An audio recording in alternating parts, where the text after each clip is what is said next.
नमस्कार। आज हम जो टॉपिक शुरू कर रहे हैं नए चैप्टर का नाम है परागण, निषेचन तथा भ्रूणकोश एवं भ्रूण का परिवर्धन। परागण किसे कहते हैं, निषेचन किसे कहते हैं, भ्रूणकोश क्या होता है, भ्रूण का परिवर्धन कैसे होता है, इन सब की जो हम चर्चा करेंगे वन बाय वन करके। नया चैप्टर है। पहले हम पढ़ेंगे परागण यानी पॉलिनेशन। परागण, इससे पिछले वाले चैप्टर में हमने पढ़ा कि एक जो प्रारंभिक पुष्प की संरचना होती है उसमें 4 मुख्य भाग होते हैं। यदि पुष्प की संरचना की बात करें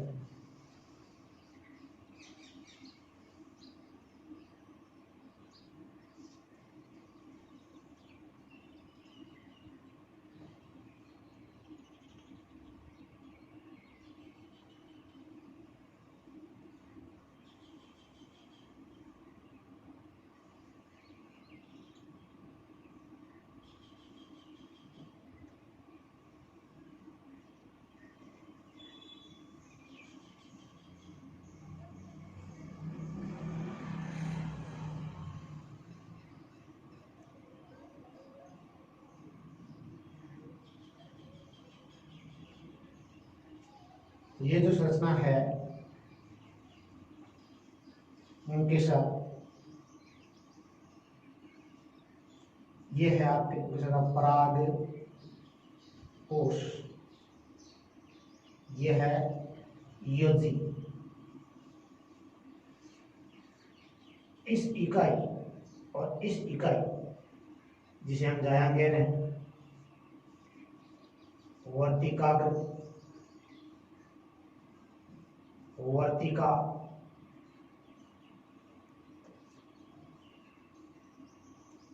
वर्तिका और अंडाशय।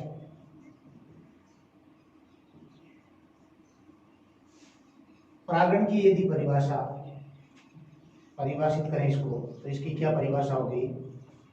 ये परागकोश है। इस परागकोश में ये जो बिंदुनुमा संरचना ये है पराग कण, पोलन ग्रेना। पराग कण का इस परागकोश से, इस परागकोश में जो पराग कण है, पराग कण का वर्तिकाग्र पर पहुंचना, यहां से परागकण स्फुटित होंगे परागकोश, तो परागकण यहां से यहां तक वर्तिकाग्र पर पहुंचने की जो क्रिया है वो हमारी क्या कहलाती है, परागण कहलाती है। पुंकेसर के परागकोश, पुंकेसर के परागकोश से परागकणों का वर्तिकाग्र पर पहुंचना परागण कहलाता है, पॉलिनेशन कहलाता है। यानी परागकोश स्फुटन होगा और परागकण वर्तिकाग्र पर पहुंचना, ये जो क्रिया यहां से परागकण का यहां तक जाना, ये कहलाता है परागण। इसका मतलब परागण के लिए आवश्यक शर्त है कि परागकोश स्फुटित हो। यदि परागकोश स्फुटित होगा तभी परागकण परागकोश से स्थानांतरित होकर वर्तिकाग्र पर पहुंचे। इसके लिए यह शर्त है कि परागकोश का स्फुटन होना आवश्यक है।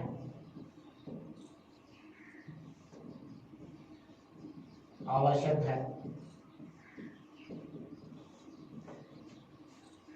परागकोश स्फुटित हो गया तो परागकण, इसका मतलब परागकण जाने के लिए माध्यम की आवश्यकता होती है। माध्यम यानी किस माध्यम के द्वारा परागकण यहां पहुंचते हैं। माध्यम की यदि बात करें तो वायु हो सकता है, जल हो सकता है, कीट हो सकते हैं, पक्षी, चमगादड़, चींटियां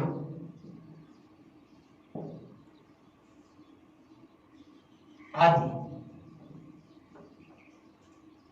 इनके माध्यम से ये परागकण वर्तिकाग्र पर पहुंचते हैं। परागण की क्रिया में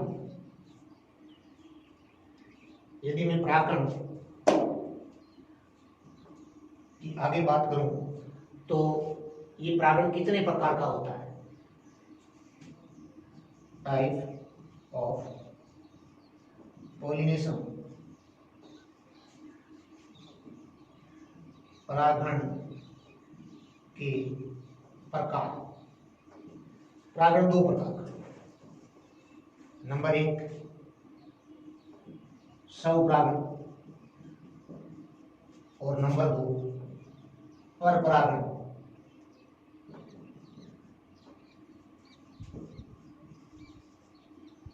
सेल्फ पोलिनेशन और क्रॉस पोलिनेशन।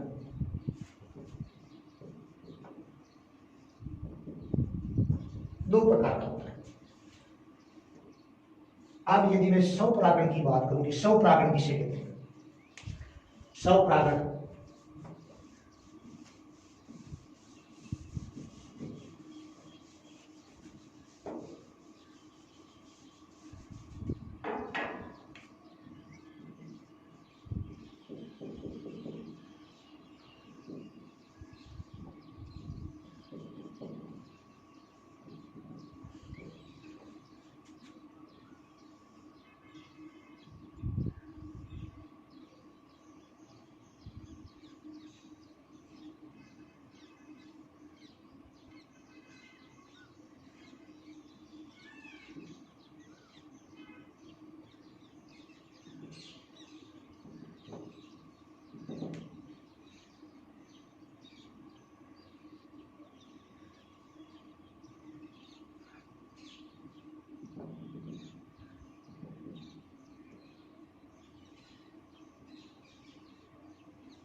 ये पुष्प है इस पादप का, पादप ए, और ये है पादप बी। पादप ए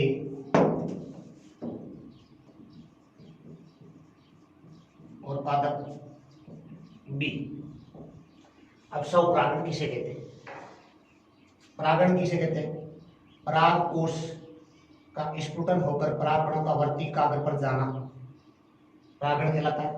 यदि एक ही पादप के एक ही पुष्प, इसी पुष्प का, ये पुष्प है, इसको नंबर देते हैं, 1 नंबर पुष्प, 2 नंबर पुष्प, 3 नंबर पुष्प। 1 नंबर के पुष्प की बात कर रहा हूं, इसी पुष्प के परागकण इसी पादप की वर्ती कागज पर पहुंचता है तो हम इसे कहते हैं स्वपरागण। या फिर यूं कह सकता हूं कि एक ही पादप के एक पुष्प का परागण दूसरे पुष्प की वर्तिका, पादप एक ही है लेकिन यहाँ पुष्प एक से परागण पुष्प 2 की वर्तिका पर जा रहा है तो इसे हम क्या कहते हैं? स्वपरागण। एक ही पादप के पुष्प का उसी पुष्प की वर्तिकाग्र पर या उसी पादप के दूसरे पुष्प की वर्तिकाग्र पर पराग कणों का पहुंचना स्वपरागण कहलाता है। स्वपरागण कहलाता है। एग्जाम्पल के लिए मटर, जैसे मटर इस प्रकार का स्वपरागण होगा। यदि पादप ए के इस पुष्प पुष्प नंबर 3 की मैं बात करूं कि परागकोश के स्फुटन से परागकण मुक्त हुए और यदि पादप दूसरे की वर्तिकाग्र पर पहुंच गया ये, तो इसको हम कहेंगे पर परागण। ये आपका हो जाएगा क्रॉस पॉलिनेशन, पर परागण। अब ये जो स्वपरागण है ये भी दो प्रकार का होता है, नंबर 1 और नंबर 2। 1 नंबर की मैं यदि बात करूं तो स्वक युग्मन, ऑटोगेमी। स्वक युग्मन, इसे पादप ए में देखिए, जो 1 नंबर हमने अंकन किया उस पुष्प का, यदि इस पुष्प की वर्तिकाग्र को ये निषेचित करता है तो इसे हम क्या कहते हैं, स्वक युग्मन ऑटोगेमी कहते हैं। ये एक ही पादप के उसी पुष्प के पराग कणों का उसी पुष्प की वर्तिकाग्र पर पहुंचना स्वक युग्मन कहलाता है। स्वक युग्मन कहलाता है, ऑटोगेमी कहलाता है। इसको हम कहेंगे ऑटोगेमी। सहजात पुष्पी परागण, यदि पुष्प 1 का परागकोश से परागकणों का पुष्प 2 पर स्थानांतरण होता है तो उसे हम कहेंगे जियोटोनोगेमी, सहजाती पुष्पी कहेंगे। स्वपरागण की 2 भाग, एक तो ऑटोगेमी, एक जियोनटोगेमी है। यदि इसके एग्जांपल की बात करूं तो ऑटोगेमी में तो ये मटर जाता है, ऑटोगेमी का एग्जांपल मटर, और सहजातीय पुष्प का एग्जांपल में यदि लूं तो मक्का, ककड़ी आदि। इसे हम कहते हैं स्वपरागण।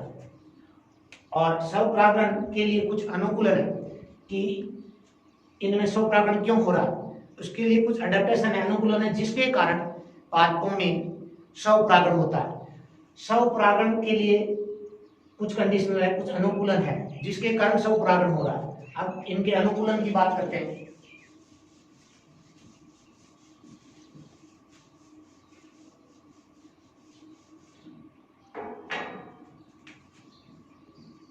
स्वपरागण के लिए अनुकूलन, स्वपरागण के लिए अनुकूलन, स्वपरागण के लिए मुख्य रूप से 3 अनुकूलन है। मुख्य रूप से 3 अनुकूलन है। नंबर 1,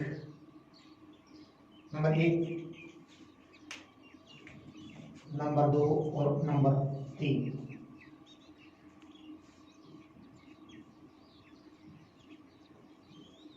अनुमल्यता,